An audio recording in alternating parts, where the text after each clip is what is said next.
Subscribe to Breadmaker YouTube now. Huh?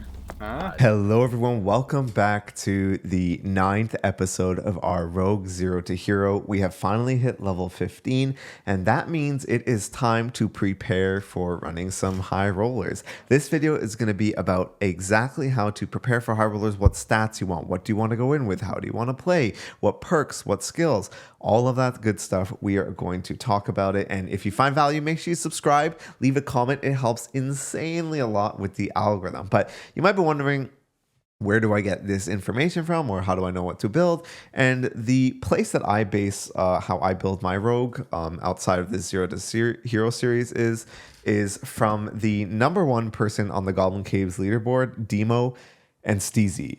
These two guys have killed me more times than I probably account for a good amount of these kills, whether I'm on my rogue or I'm on my ranger or I'm on my wizard playing high rollers. But this guy specifically, Dimo, I really like the build that he runs, and one day when he killed me, I decided to go ahead and screenshot his stats and his stuff just to get an idea of what you want to prioritize, and that is what you are seeing on the screen over here. So as you can see, we do have a lot of pretty good stats, but the primary thing that he focuses on building here is strength. Strength is going to give you HP and it's going to give you damage. And a big misconception I want to clear up now that a lot of people might have when it comes to running in high rollers is that you really do not need to spend like 2,000 to 3,000 gold on a set just to run it in. These players die a lot. The difference is they have gotten their death rate just below 50%, so that they are probably, well, as a rogue, it's probably a lot lower than that. They're probably able to get out maybe 70 to 80% of the time, and that is what they are optimizing for. You can start off with a couple of blues and green items. You don't have to have the craziest stats. Maybe start out with a 300 to 500 gold set, and then slowly, as you get out more and more, that will build up until you die, and then you start again from 300. And the whole idea is you should be able to make money running down people in high roller enough to continually do that over and over again and just keep on going in and getting out, going in and getting out, going in and getting out. You can see here that Dimo has around 324 escapes and he has 831 kills. So that is over 2 kills a game. That's almost 3 kills a game. It's really pretty good when you are rogue in this current meta, where the only thing that was swatting rogues down was barbarians with Achilles. You are able to sort of flourish a lot more, and the majority of these people on this leaderboard on the top 10 overall are rogues, and it's just a rogue meta right now in the solos, and there's nothing wrong with that. That's just what it is. According to some people, there's probably something wrong with that, but let's look at the stats first. So you can see here we actually only start with 8 strength and 35 agility. I've gone ahead and unequipped everything, and I've also sold almost everything we have. So just getting to level 15, we have made 3,000 gold, and I'm sure if we were to sell things like the cloak, this hood, and some of our jewelry and stuff like that, we'd probably get to 4, maybe close to 5k. Well, probably around like 4.2 or something. But the point is, we start off with specifically around 8 strength and 35 agility. Now, when Demo has a gear set that he has carried over from game to game, and you're killing a lot of rogues because a lot of rogues are there, you normally get pretty geared, and he was able to get to around 22 strength and 42 agility. Now, this is a huge strength gain. You are probably going to be paying over 15 to 2,000 gold to try and get your strength that high. But like I said, what these players are doing is they're not just getting to that peak. They're not just buying a bunch of items to get there.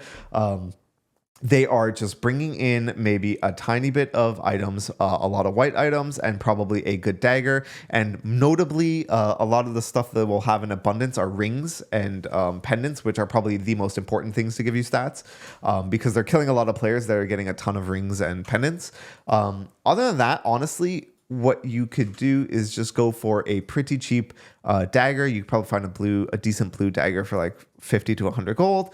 And then if you were to go to, for example, the leathersmith, you could probably find a marauder outfit for the agility. You can find riveted gloves for strength, even though mine doesn't currently have them in there. You can find some loose trousers for some agility, or sometimes you will be able to find these heavy heavy leather leggings that come with strength as well. So in all honesty, you can choose to splurge as much as you want, but my general recommendation is that you guys should just probably go in with no more than 300 to 500 gold before but before you sort of get really comfortable with the map. The map itself, I had the opportunity, I probably ran like Goblin Caves, High Roller, like 14 hours a day when the Goblin Caves were free before Leaderboard came out, and I memorized like the entire map.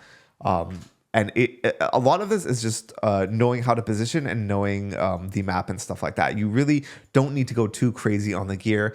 And even a lot of the times, like if you go back to the Rogue leaderboard, a lot of these other people that aren't like number 1 or 2, but just the people that are getting like 300 kills that aren't grinding 16 hours a day like Steezy and Dimo, even these guys will probably go in a lot of the times just like a blue dagger and just like white or gray everything else. So you really don't need anything crazy. It really does come down to game sense and the fact that Rogue is really high up. So let's do a bit of a budget build. I also saved the stuff that we had on last time in its own individual pile, which we could probably use in its own video. To go in, but I really wanted to give you guys the experience from starting from absolute scratch. So right away we see a stiletto dagger. So when you're looking for these daggers, you could probably buy like either a stiletto or a Chris. The stiletto dagger got nerfed really heavily. I'm making this video on September 16th, so to my knowledge, that's like, you know, it's still pretty heavily nerfed. But the one thing you want to look at when you look at these daggers is the base damage. Some of them will be crazy. Like this one is 28 base damage. It's probably a pre-nerf dagger. Look at this. This one has 29 base dagger. Oh, that's a Chris dagger. Sorry. That's why they were so high. It's because they're Chris daggers and not stiletto daggers. Stiletto daggers, unless it's pre-nerf, they probably won't have too much damage. So I think 24 is the highest for a blue, if I'm not mistaken. So if you see a 24 damage blue stiletto dagger for cheap, that's equivalent to a 22 dagger with +2 damage on it. So of course, it's going to be worth it. And not a lot of people, when they're selling, they look at the base damage. They might just look at the rolls and try to sell for cheap. So we're just going to sit in chat and look for I'm going to specifically look for a blue. Chris daggers are pretty good as well. In the screenshot you see of this gear, he actually killed me. This is right after he killed me and he was taking some of the stuff from my rogue. He actually killed me with just a blue Chris dagger. So 28 damage, I think 29 is the highest for a blue Chris dagger. So like, for example, this guy's trying to sell one for 100 gold, but it's only got 25 base damage. That's really bad. This one for 28 would have been pretty good, but these, when you see one for 50 gold, they sell really quickly. So usually you could probably get one for like 100 gold if you're fast enough. 150 for 28, we're probably not going to go for that. And we did find a blue Chris dagger with 28 base damage, which is not the highest. I think 29 is the highest, but it did have 2 extra strength on it.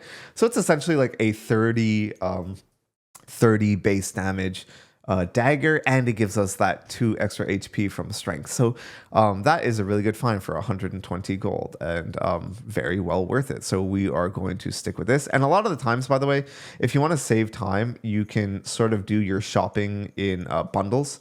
So like instead of running into this and then dying and then you have to sit here and find a whole new set, a lot of times when I'm in here, I'll buy like 3 to 4 sets of stuff just so I get it all over with. And if I die, I can just equip more sets and just hop straight into the next game.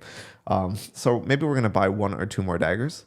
All right, we got another one here for 100. It has 28 damage and 2% physical damage bonus, which is not bad at all. And for the last dagger, for some variety, I did get a max damage 24 damage stiletto dagger for 100 gold, and it has some physical damage bonus on it as well. So it's going to be slightly better than your average one. And we can just go ahead and start looking for other items here. I think the next thing I want to get is probably, actually we have a shadow mask that we can just pop on. Honestly, a gray shadow mask is all you really need. So right now in our kit, we just have our shadow mask and the dagger. I'm going to, there was a stiletto dagger for 50 gold with some physical power.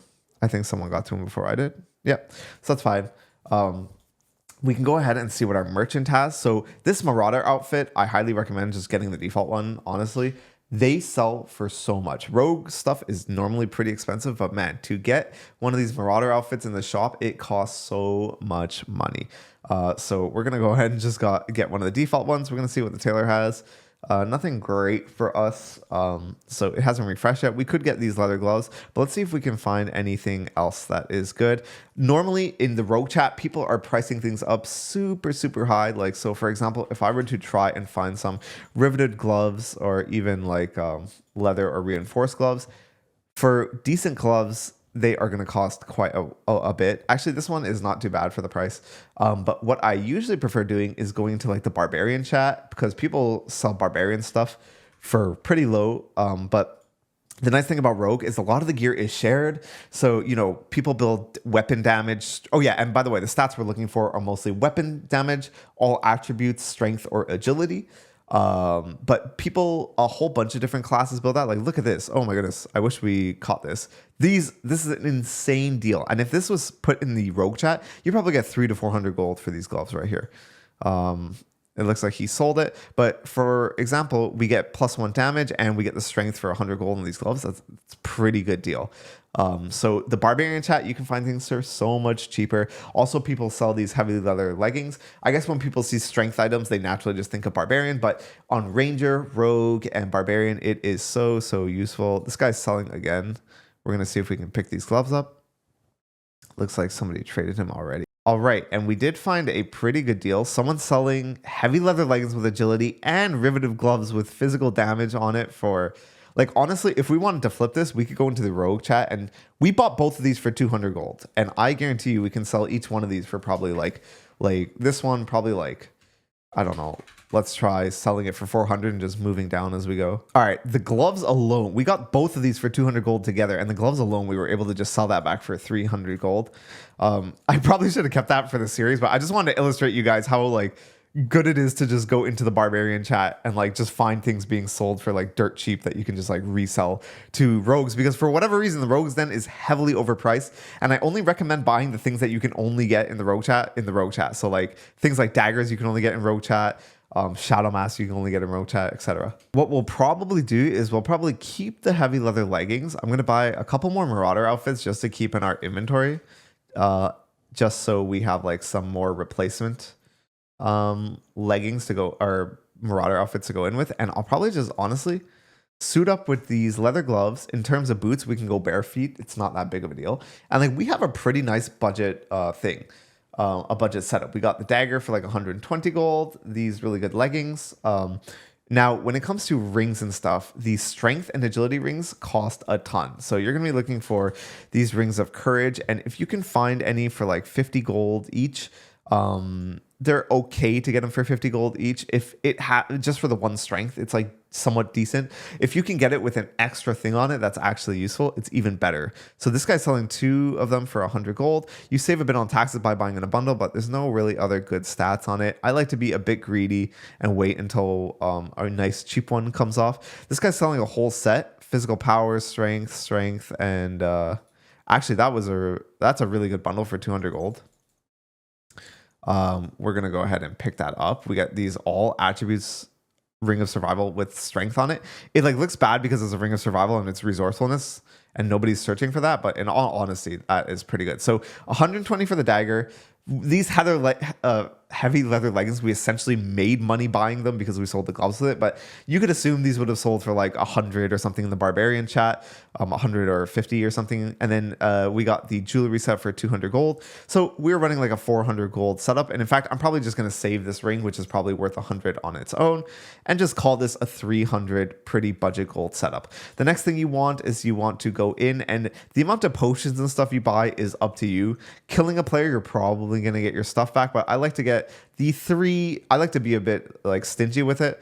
I'll get the 3 default potions. I'll buy a campfire kit, and then the 3 default bandages, the cheap ones, and then 1 blue pot just in case we need to like go in on someone. And there you have it. Like, I think we spent less than 400 gold on this set. And our stats, we only have 13 strength, but we do have 41 agility, which is almost the amount of agility that this guy had. If we go down to actual physical power bonus, we don't have any, unfortunately. That is fine though, because we still do have like quite a decent amount of damage. We'll probably be doing, we don't have like the same amount of weapon damage and stuff that he had as well, but we'll probably be doing like maybe like 15 less per swing than he was doing with his build. Which isn't the worst thing. Like that is literally, with the amount of damage you do, probably like one extra swing to kill somebody. And a bit less survivability because we have less strength, probably like 9 less HP. Let's see, how much HP do we actually have? 96, and he was running with 114. So it's actually like a fair amount, like 18 less HP. He probably had like some HP stuff on one of his stats and stuff like that. But that is pretty much it. And for the cloak, I usually don't like buying it. Tattered cloaks go for so much. Like this one right here, it's only 2 strength and 3 movement speed. We could probably sell it for like 300 gold.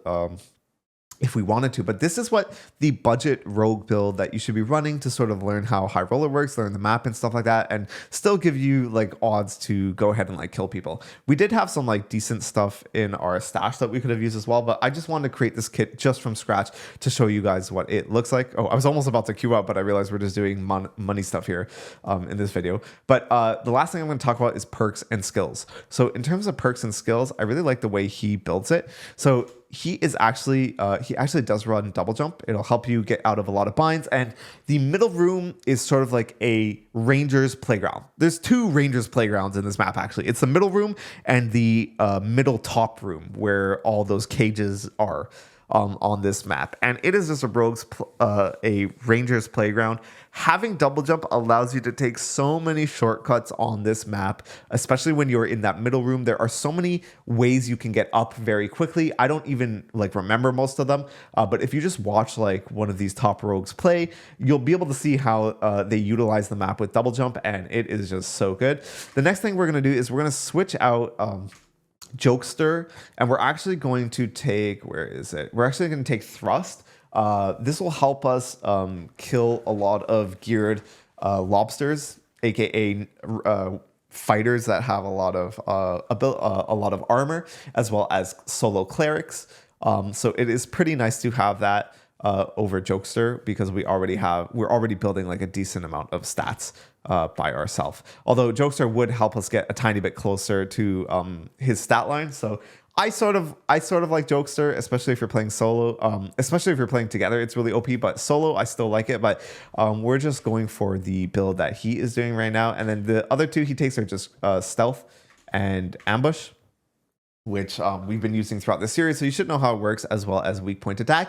And we pretty much have the perks and skills and a little mini starter kit here that, you know, we had around 3,000 to 4,000 gold. You can literally run a build like this like 10 plus times if you wanted to. And if you wanted to be even cheaper and not get jewelry, you could probably run like high roller 20 times just from the money we made getting to level 15 before. And I guarantee you'll probably get a couple kills and get out a couple of times as well, and you'll get better as you go. But that is the beautiful thing about Rogue. It's relatively cheap to get a decent amount of kills on him. Like leveling it up was a breeze. I think we died once getting to level 15 or twice. I can't even remember. And the one time we did die, it was because we were in crypts and we were just like running around with teams of 3. So, you know, this is pretty much what it looks like to get to the hero status at Rogue. The only thing left is to just get that practice in high roller, learn how the map works, and learn how to properly make decisions and take fights. Oh, we're also going to bring in an Invis Potion. Invis Potions are super useful in high roller because you can drop aggro. When you go Invis as a regular rogue and you come out from Invis, the mobs re-aggro you. But if you Invis Potion and a mob is near you, they will just go back to where they started. So it's really great for dropping aggro. But that is pretty much it. If you like this video, leave a comment, helps a lot with the algorithm, and see you in the next one where we are going to take this set out for a test drive.